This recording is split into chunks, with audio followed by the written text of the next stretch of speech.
The confirmed number of cases of the coronavirus in Los Angeles County today tops 70,476. The confirmed number of deaths hits 2,832. Here in Torrance, the total number of confirmed cases is 435, with total confirmed deaths at 48. Welcome to COVID-19 Today. I'm Colleen Farrell. It's 4 p.m. on Friday, June 12th. More caught on camera video is surfacing of the woman who lashed out against another park goer at Wilson Park. In response to those incidents, the Torrance Police Department held a press conference today at 3 p.m. Members of the media were invited to hear from Police Chief Eve Berg, who was joined by Torrance Mayor Patrick Fury and Assemblyman Al Maritsucci.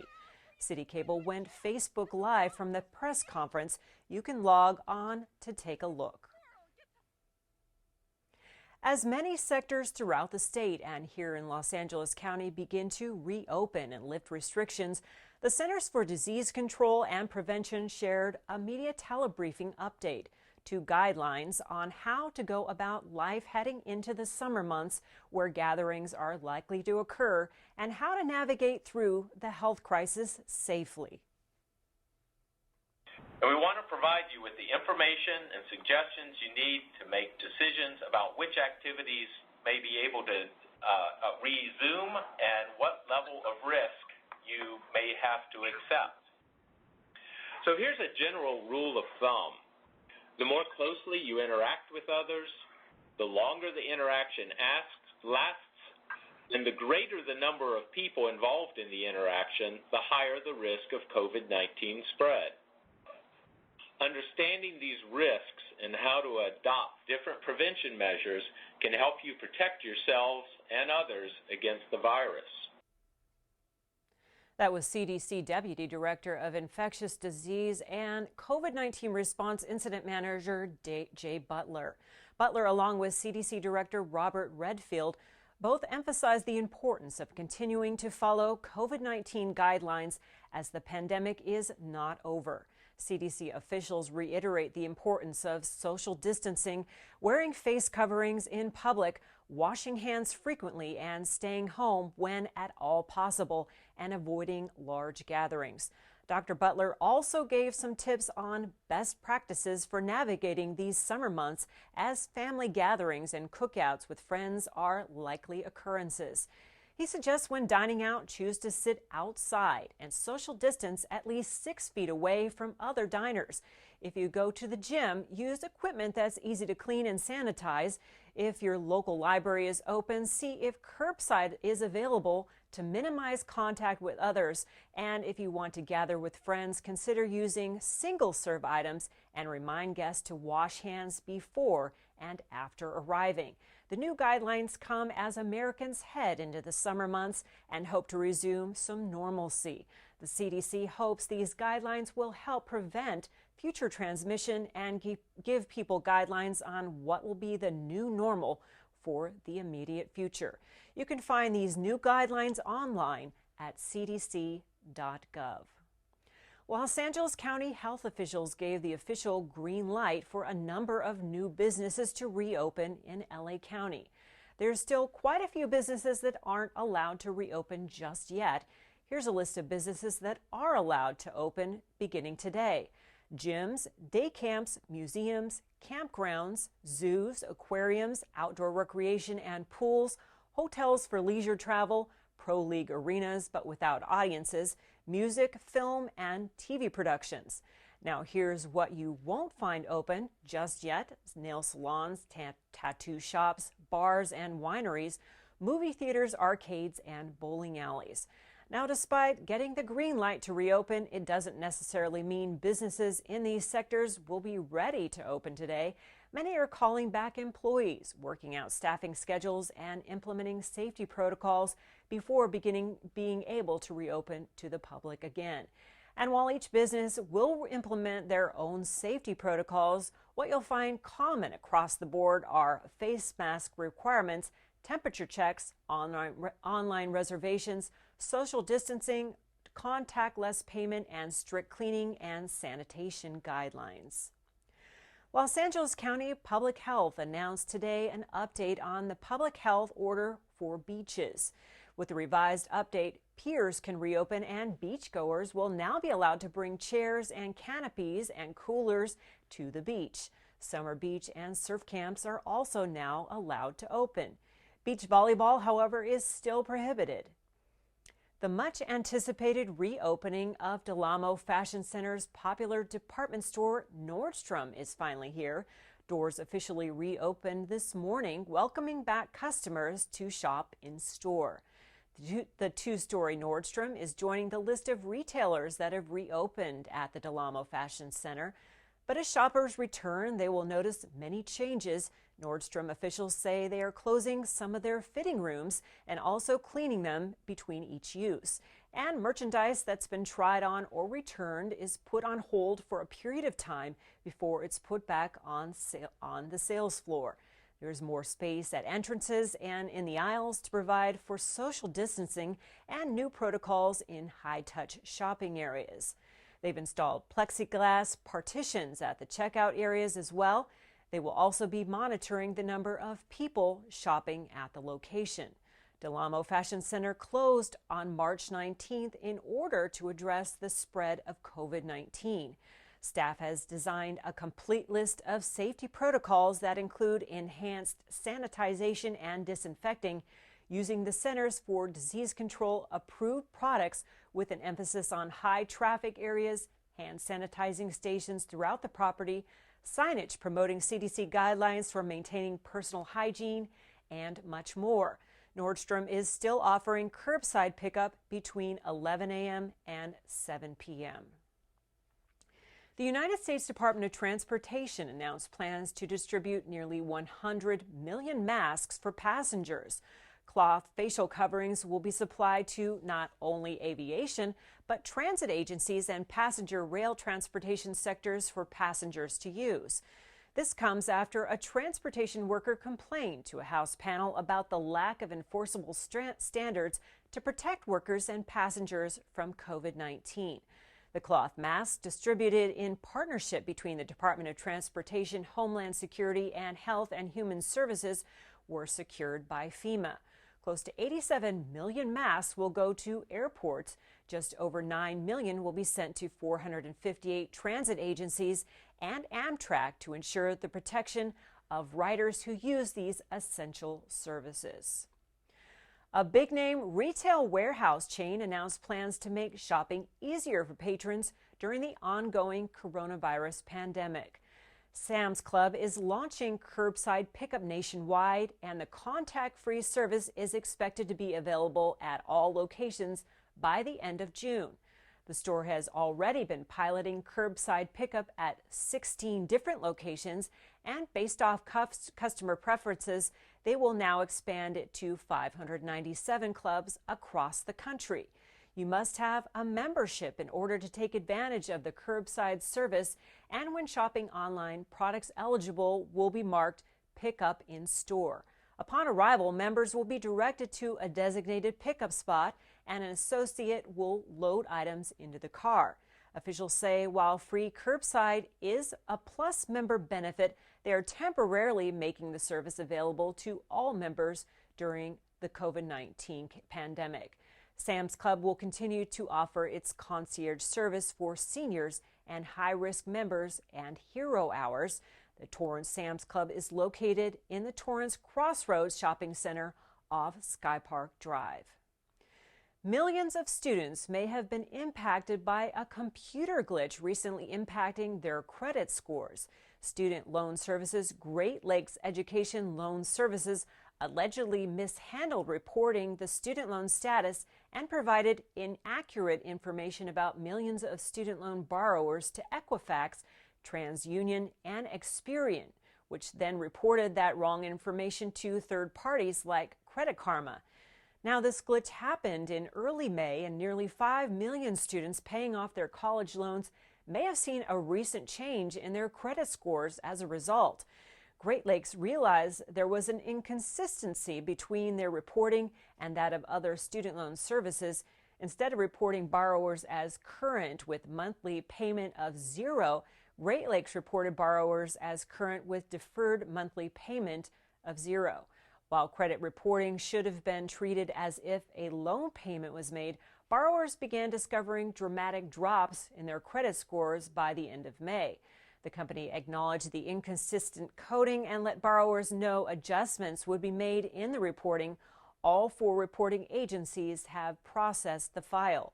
According to the Coronavirus Aid, Relief, and Economic Security Act, borrowers aren't supposed to be charged in interest and automatically will see the interest rate on most federal loans drop to 0% from March through the end of September.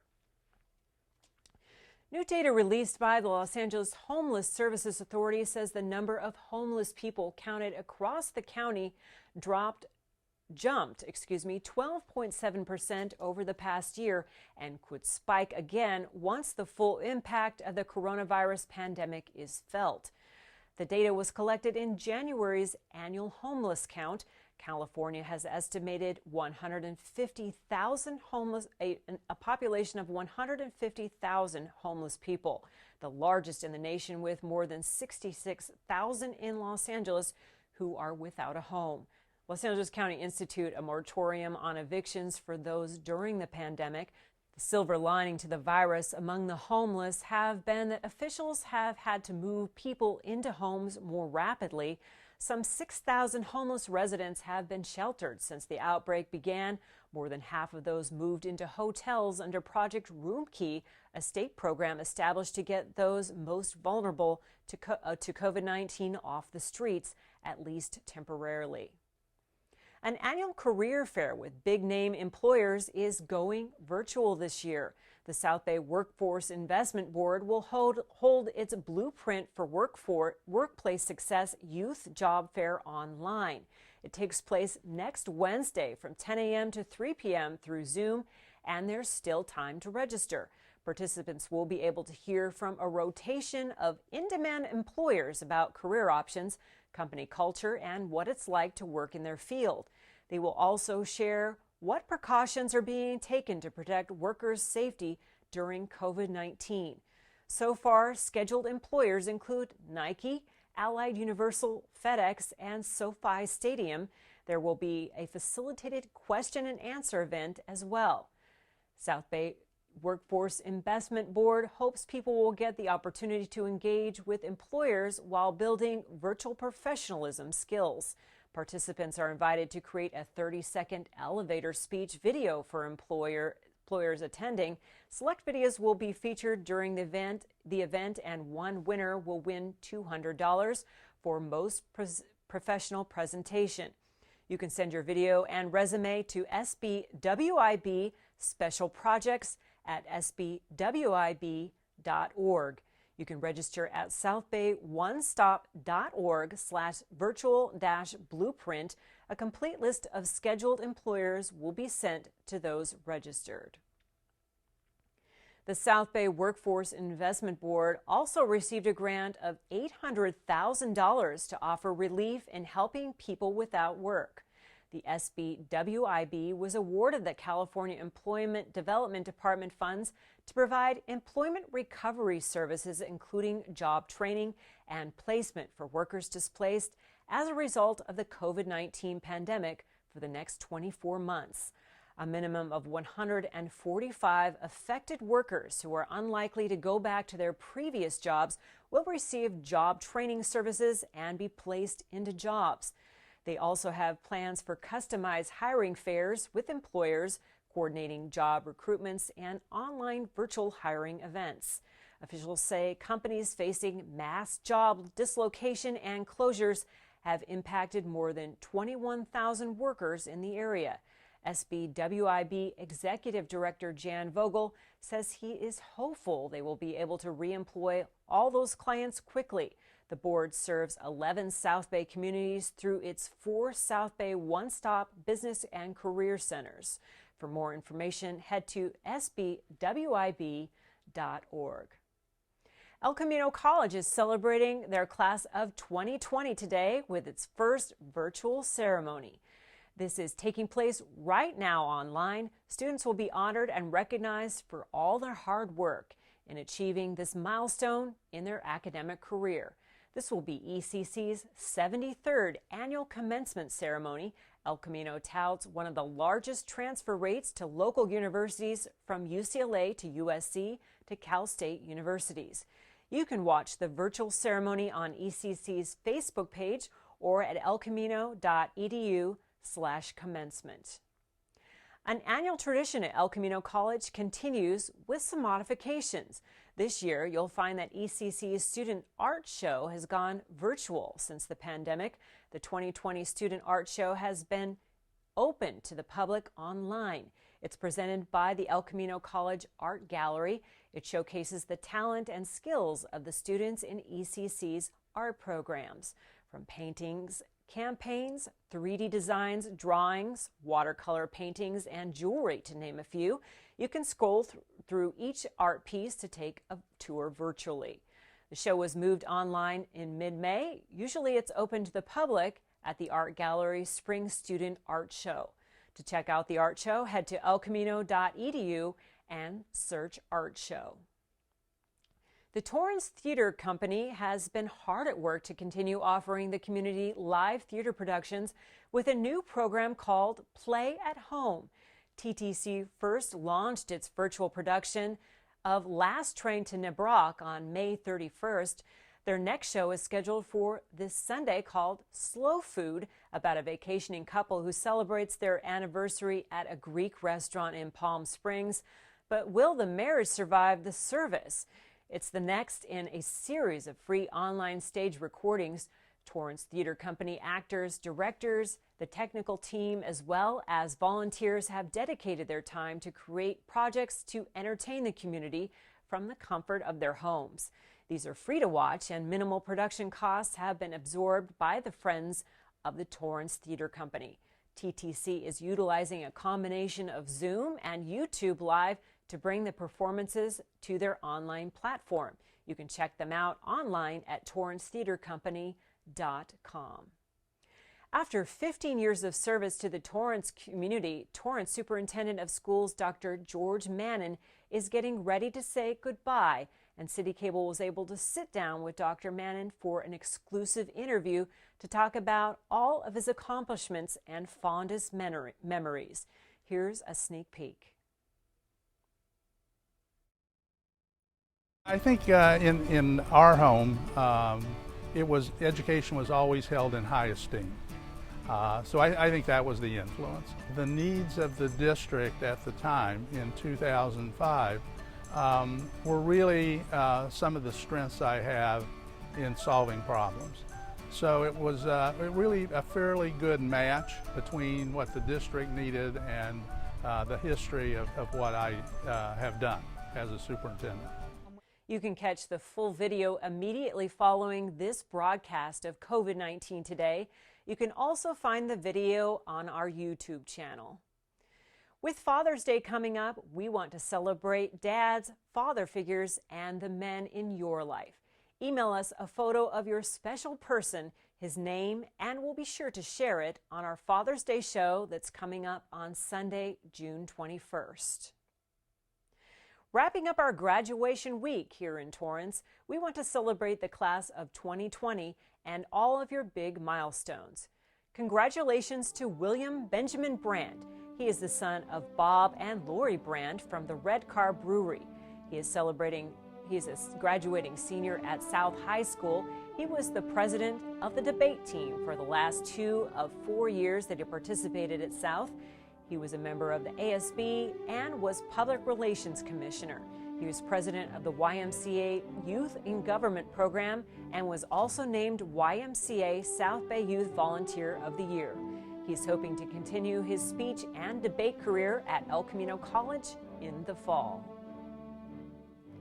Congratulations to Crystal Vo. She is a graduating 8th grader from James Irvine Intermediate School in Garden Grove. She is the daughter of Courtney Vo, who works for the City of Torrance. Crystal plays basketball and enjoys art. She is excited to promote to high school in the fall.